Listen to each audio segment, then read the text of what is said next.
E para iniciar esse Café Jamac, o Davi, ele vai nos brindar inicialmente com 2 apresentações, né? São músicas que ele mesmo compôs, né? E depois, no finalzinho, ele mais 2 músicas que também ele compôs. Tá? Para iniciarmos efetivamente, sejam todos bem-vindos, que a gente faça aqui um bom debate. Paz na guerra.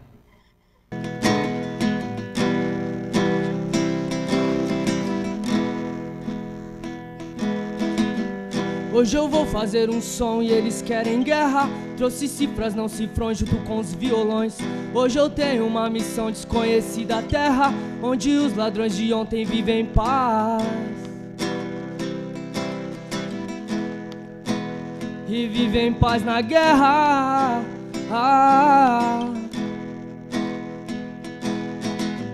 Hoje eu tenho uma missão desconhecida à terra, onde os ladrões de ontem vivem em paz.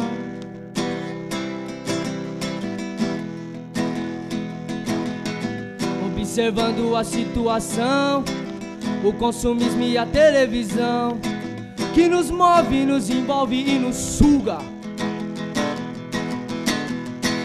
O tempo passa e eu prefiro tá parado, e do meu lado sempre alguém do contra, que nos conta, nos envolve e nos ensina algo de fato que sempre nos ajuda.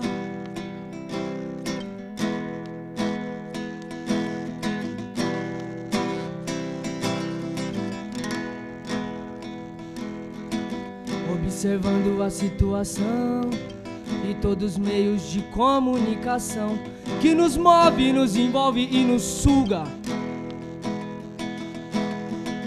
O tempo passa e eu prefiro esperar o gratuito e a entrada franca, que nos banca revolvendo sua ideia, copo vazio de fé e esperança.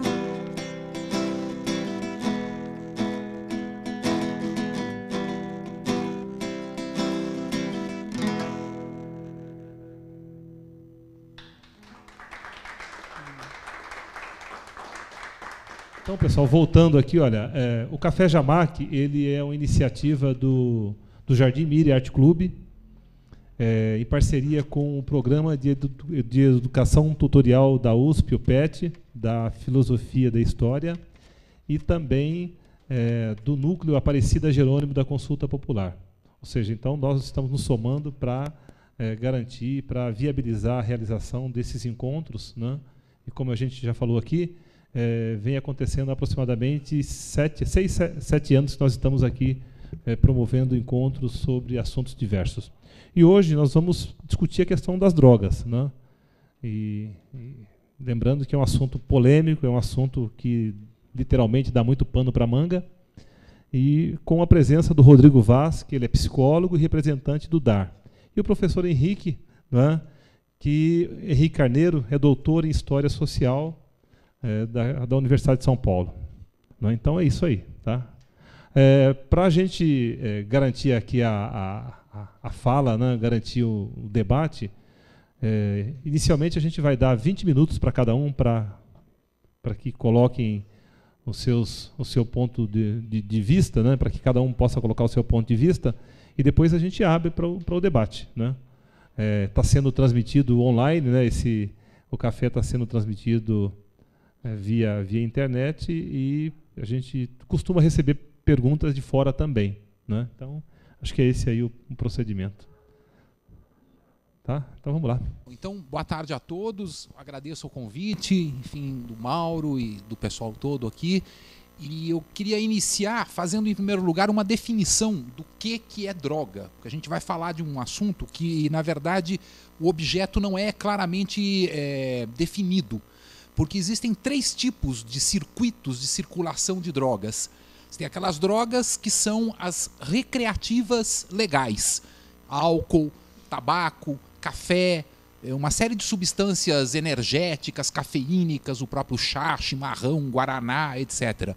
Depois tem um tipo de droga que é ilícita, ou seja, considerada fora da lei, que são as substâncias proibidas e perseguidas. A maconha, a cocaína, derivados do ópio, substâncias sintéticas.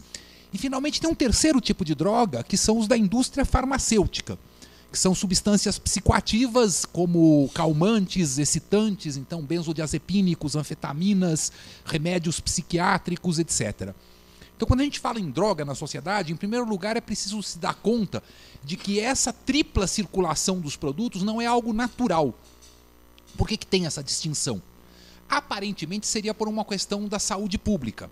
As drogas que seriam as mais perigosas teriam sido proibidas. Mas, na verdade, isso não ocorre. As substâncias que foram proibidas não são as mais perigosas, nem as que têm tido, enfim, maiores problemas no seu uso. As substâncias mais perigosas são as oficiais. A OMS, a Organização Mundial de Saúde, reconhece que a maior fonte de morbidade, de morte na nossa sociedade, é o consumo do tabaco, que causa 5 milhões de mortes por ano, o que dá, no total do século XX, meio bilhão. E a substância mais problemática no seu consumo para a sociedade, em termos de riscos, de comportamento irresponsável, negligente, e daí o atendimento nos prontos socorros, etc., é o álcool. Então, se o álcool e o tabaco são a mais perigosa e a mais daninha para a saúde, por que essas substâncias são permitidas e outras, como é o caso da maconha, são perseguidas? A maconha é uma substância que não tem o mesmo potencial de risco do consumo do álcool, porque ela não causa uma perda de consciência, não leva ao coma, enfim, não tem nenhum efeito de risco letal. E, por outro lado, ela não tem também a nocividade do tabaco. O consumo da maconha pode dar problemas, sobretudo respiratórios pela fumaça, mas são muito inferiores ao potencial cancerígeno da nicotina que está presente no tabaco. Então, a proibição da maconha é uma realidade ligada à origem dessa substância que vem da cultura negra, da cultura africana. A própria palavra maconha é uma palavra que vem de Angola, do quimbundo, e já era no período da escravidão uma substância usada pelos escravos para se divertirem e até para curarem uma série de enfermidades. Ela era, na verdade, não só para o uso escravo, mas também para o uso na farmacopeia, que é, enfim, o conjunto das substâncias usadas para fins terapêuticos, uma das drogas mais antigas da humanidade. Então, a proibição dela teve a ver muito mais com um critério de preconceito social e racial que discriminou uma substância ligada à tradição afro-brasileira, que era da senzala e que depois passou a ser uma droga da favela. A coca, que é a planta de coca, e daí o derivado cocaína, também teve uma restrição muito ligada à sua origem indígena. Embora, na origem, a coca tenha sido também uma substância universal, usada até pelo Papa, na forma de um vinho que havia com cocaína no século XIX, e depois a própria Coca-Cola, né, que incluiu coca e cola, que também é uma droga excitante da África. E então, na verdade, o grande critério de controle das drogas está ligado não à sua nocividade ou ao seu risco intrínseco, mas muito mais a critérios de dominação política colonial das potências europeias e dos Estados Unidos, que discriminaram ao longo do século XX substâncias de origem tradicional e passaram a persegui-las, e ao mesmo tempo passaram a promover drogas da indústria farmacêutica, que eram com patentes e que substituíam, e muitas vezes, os usos tradicionais. Então, ao invés de um calmante fitoterápico tradicional como a maconha, veio uma série de remédios químicos da indústria, os chamados benzodiazepínicos. Ao invés de um excitante como a coca, ou o próprio café, ou o chá, vieram substâncias químicas como as anfetaminas, etc. Então, diante disso, existe hoje uma discussão internacional que está procurando rever essa divisão entre drogas ilícitas e lícitas, porque ela não tem fundamento científico e as suas consequências é uma guerra que vem sendo desencadeada, sobretudo contra as populações pobres do mundo, sejam os plantadores ou os consumidores dessas drogas, e essa guerra tem, na verdade, um sentido essencialmente de aumentar o controle do Estado sobre as populações. Então, o primeiro pretexto hoje para um jovem ser revistado, para ele ter, enfim, a sua privacidade violada por um agente da polícia, é supostamente a busca de drogas.